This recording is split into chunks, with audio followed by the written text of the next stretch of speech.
Hey, it's Marilla Manelli and welcome back to my YouTube channel. Today I'm going to show you how to do a hair extension install specifically for clients with really fine, thin hair. I'm going to be doing an invisible hybrid weft installation using all Donabella hair, and I'm even going to show you how to custom install some Kera-link extensions for right around that really thin hairline.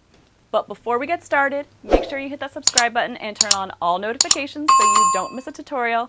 Now let's go ahead and get started.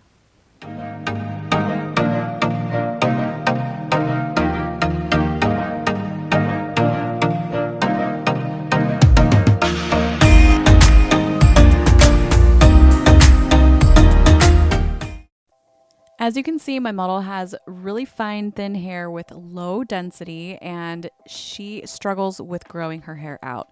So this is the first time we're going to be putting extensions in her hair, and she was really intrigued by the hybrid weft. So I decided that because she has really fine, thin hair, Kera-links were going to be a really great option for her, but she wanted to really try the hybrid weft extensions. So we compromised and decided to get one full pack of 18-inch hybrid weft in color 2, and then one full pack of 18-inch hybrid weft in color rooted 2 into 610, and then one pack of 18-inch Kera-links in color 2 for that added depth that we're going to create around that hairline. The only prep work that I had to do to the extensions was for the Kera-links, so I basically cut them horizontally in half and then cut them into fits. So we're going to be working with really tiny Kera-links, or rather micro links in this case, using these keratin bonded extensions. I'm using her natural part for my sectioning and then bringing it right down behind the ear, and then starting right at the occipital in a horizontal clean section.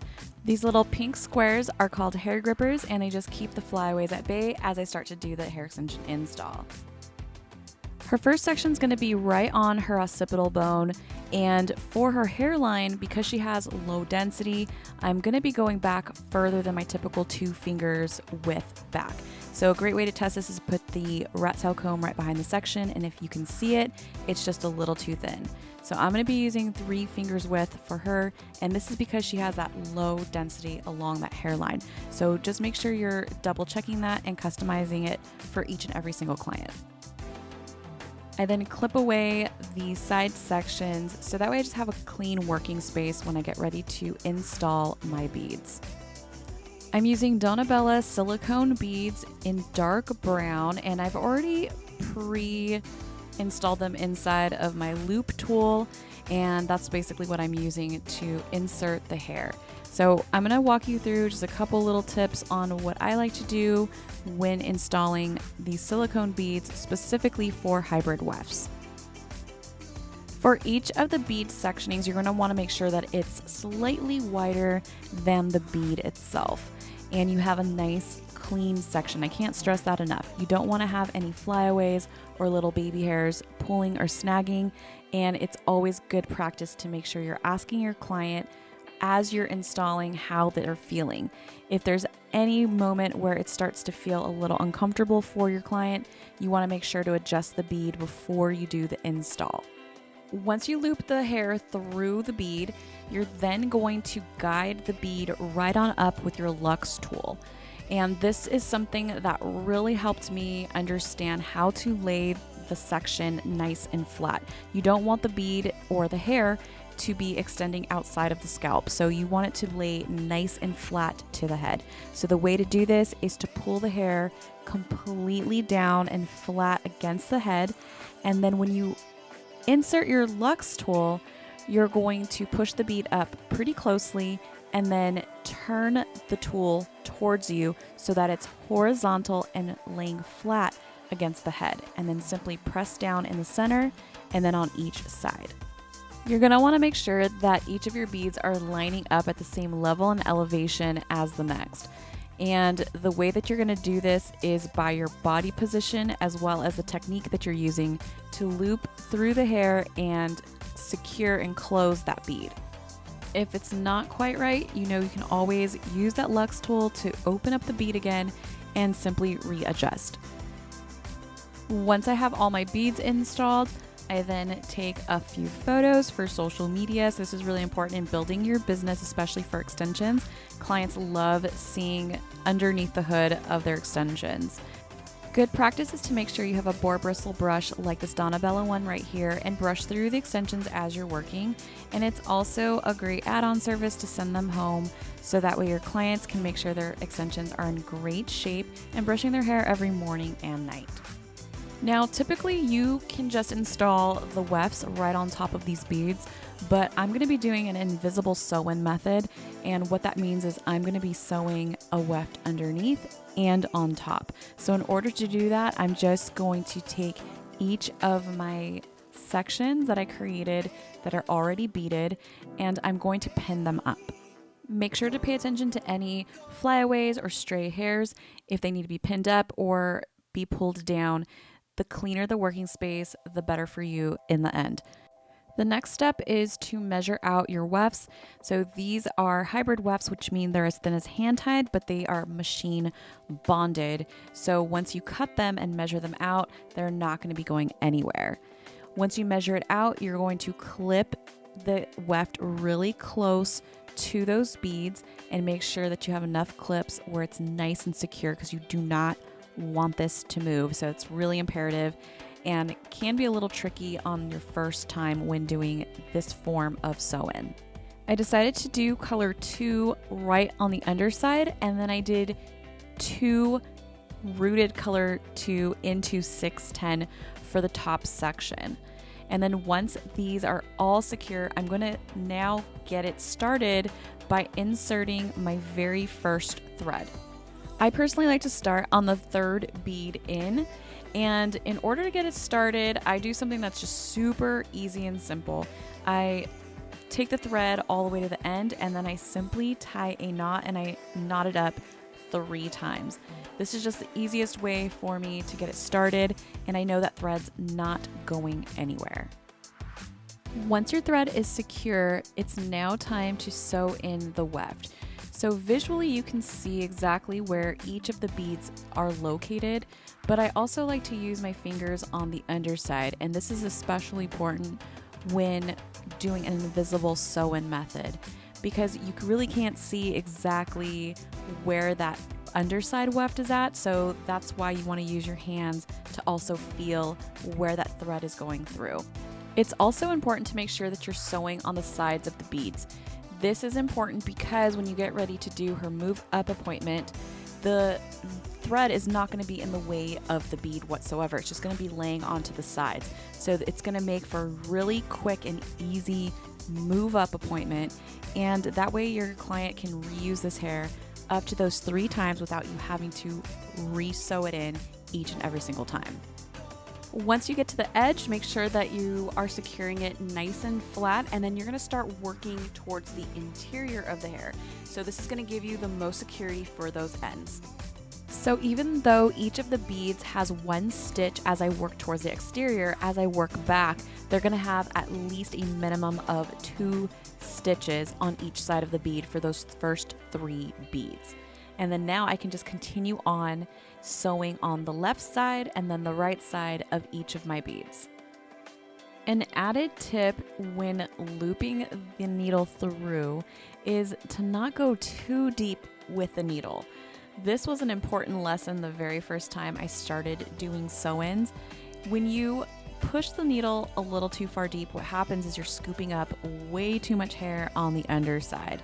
So make sure that you're nice and shallow when pulling the needle and thread through, but this is also why you're going to want to put your finger underneath to feel, because you are working with that extra weft underneath those beads. So that's the really important part, is to make sure you have a nice balance. So doing the invisible sew-in method does make it a little bit more challenging, but it's totally doable. So if this is the first time you're doing weft installs, I suggest sticking to a singular weft onto the surface and master that first before going through and doing this invisible method. Another added tip is to make sure that when you're pulling the needle and thread through, you're also lifting it right up. You want that security to live on the surface of the weft, so right on the top rim of it. You don't want it to be sitting towards the bottom or towards an awkward angle. This is why you want to make sure that you're getting really nice and close, and you can do this by pulling completely straight up. Now, once you get to the end of this row, you're going to basically do the same exact thing on how we got it started, except we're going to finish it. So you're going to make sure that the edge is nice and flat to the head, and then you're going to work your way back in 2 to 3 beads in, and then we're going to secure it off with a knot. I often get asked exactly how do I knot off the end, and I simply pull the needle and thread through a little loop on the edge, bringing that knot really close to the extension itself. And I do this 3 times and then cut off the remaining thread. And then I brush through my section once more, and here you can see what a nice blend we got. It actually matches her natural hair color really beautifully. That color too right underneath also matches really great. And now we have a nice foundation here for that bottom section. So now I'm going to get ready to move on towards my next section. So you can see my client has a very thin front hairline. So this is where those Kera-links are going to be really useful. I'm actually going to be cutting these into fifths, so really tiny sections. And since she is very sparse in that front hairline, I felt that we're just going to put that weft install starting from behind the ear, and then anything that goes in front of the ear is going to be all Kera-links. The sectioning that I'm using is horseshoe shaped or round with the roundness of her head. So always remember when working with shapes on the head, round is going to create softer diffusion, whereas straight lines is going to create a lot of contrast. And when doing hair extensions, we want a lot of diffusion. This applies to haircuts, color, and even extensions. So just kind of a good rule of thumb to remember if you're going to get that diffusion or not. Just look and see what type of sectioning you're working with, if you are in fact working with a round section or a straight section. I'm going to continue on with the same exact method that we did for that first row, just installing the beads right next to each other, ensuring that they are slightly wider than the bead itself and as deep as the width of the bead, using my loop tool and my Lex tool to secure each of those beads. And then I'm going to lift up each of these little sections, pin them up, measure out my weft according to the size of the section that I'm using, and I'm also going to use that same color too right underneath, and then finish up with 2 more wefts right onto the surface of this section. Placing and securing your weft before the sew-in is probably one of the most important parts of this entire service. So I'm going to take this time to kind of show you exactly what I do. So I'm using these little pin curl clips from Donna Bella Hair, and these are actually the perfect size clips for doing this tedious type of placement. It's really important that you get the edge of the weft as close and snug to the bead as possible. Basically, take your time and use as many clips as needed. For the top section, I'm actually doubling up my wefts, so this can get a little tricky as well. I like to pre-line them up, and then using those same pin curl clips, pin them together and then work from one side and move on to the other. And then I adjust as necessary by using those pin curl clips and making sure to secure them in place. So this way I know they are not going to move, they're not going to budge, and they are going to stay in place. If it's easier for you when you first start out doing these weft installs, just simply have some extra clips on hand. Basically what I'm saying is you can't have too many clips. More is better, especially when you're first starting out. I'm going to continue on sewing in this weft by tying a knot 3 times onto the 3rd bead, and then working towards the exterior and then moving right back into the interior. So nothing's really changed. Just again, keep in mind to look and feel and make sure that you're getting all of the wefts inside of your needle and thread, and you're not going too deep and you're staying still pretty shallow and towards the edge of that weft. The most important part of the sew-in are the edges. So one thing that I like to do is open up the weft just to make sure that the weft underneath is still lined up. If it's not, you need to go through and readjust if necessary. So you can see here when I get ready to close it off, I opened up the weft just to make sure that that bead is right there, and I'm actually going to be sewing on the side of that bead. So looping it through, creating my knot, and making sure that the thread is living on the top of that weft. That is like really the key to making sure that you get a nice closure of that weft. And if necessary, if you need to do 3 or even 4 to get it right, go for it. Just keep in mind to ask your client periodically if they're comfortable and there's no pulling or snagging of their hair. Here's a little close-up of how I tie my knot when I'm all done sewing. So here's the first loop. I start to close it a little tight, but my finger's still through it. And then I do it a second time and getting that knot really, really close. Again, keeping my finger through it. And then I'm gonna do it a third time. Literally creating 3 knots, pulling straight up and pulling down. And now you got a nice secure knot and you're able to cut the thread pretty darn close to that knot. So here's the underside again for that invisible blend. So when she wears her hair up, and then you can even see when she pulls her hair down, we got a nice rooted color 2 into 610, and then finishing it off with brushing it down. And now I'm gonna get ready for my favorite part, which is the Kera-link extensions cut into fifths. So we're just gonna add literally just a row here to fill in this front hairline. I'm using my protective disc. Make sure that your section is the same density as the size of the Kera-link itself. So remember, I cut these into fifths, so I wanna make sure that each section is matching up to the section that I chose. Using my melting connector, I'm just gonna heat it up for a few seconds, making sure to heat up that keratin bond, tap it in, and then roll it. And check out how seamless this extension looks. This is why I'm obsessed with Kera-link extensions. So a little quick tip is make sure that these sections are a little bit more elongated. You basically want them to match the Kera-link tip itself. So I like to secure my protective disc with 2 clips. This is just a personal preference of mine because I like it really flat.